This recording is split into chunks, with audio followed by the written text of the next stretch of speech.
Hello, I'm Lars, alter ego to Kevin Panic. Imagine, if you will, the idea of peace in space.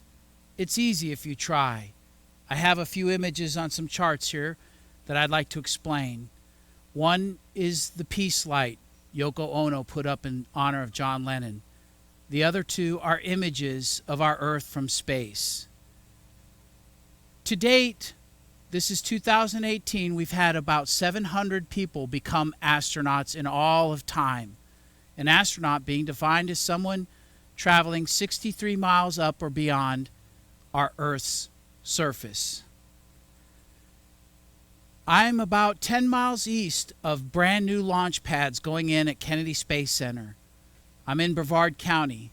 What's so critical, I believe, at this point in time is we are now, in a matter of a few short years, going to create hundreds, if not thousands, of astronauts in the coming years.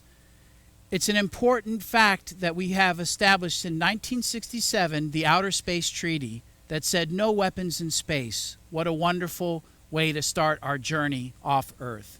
We have the Moon Treaty that still hasn't been signed, unfortunately, but is talking about how we should treat the moon as humans and spacefaring nations. I think a third document is in order now, with the chance that hundreds and thousands of space tourists are going in space, and that document is the Astronaut Documented Oath, the ADO, a simple pledge that says, I shall not fight in space. Easily signed, because it's not governments telling people it's the right thing to do. It's people and their hearts and the rocket providers putting this in front of them, saying, if you go in space, please, please sign that you will not fight in space. It's a simple message. Once documented, we could have two copies on 24-karat gold parchment, one to be put and housed in a repository forever, the other given to the person so that they could share with their families and loved ones the idea that they went into space with this oath. You might ask, why am I coming to you today or sending this message out in hopes that people will commonly pick up on it and not going to the United Nations Office for Outer Space Affairs?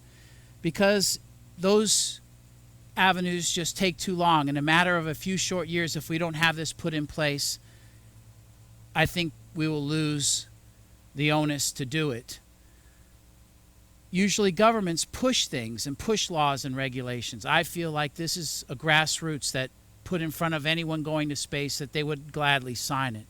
And why? The big question of this is, why should I worry about this, or why I'm barely being able to feed my family or make my rent? Why am I concerned about rich people going to space? And I'll tell you, it's about the 300 billion souls and us being part of them. We may never, I don't think I'll have the riches to go to outer space or suborbital or see the Earth from space, but I know it's important that the people that do start faring out into the outer reaches and establishing outposts in the hundreds of years from now.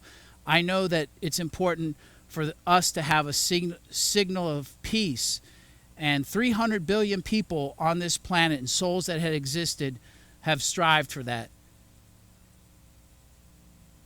It's important, basically the simple message of give peace and space a chance. And I'll leave you with this thought. To tie two words together, two incredible words, such as space, and when I hear that word, I think of the Hubble images and the vastness and the beauty and the unknown elements and things that we're learning. And the idea of a force, of a Newton. In engineering terms, a force is just a Newton and a measurement of something important. But if you look up the word force in other definition, is to coerce, especially with the threat of violence or the use of armed conflict.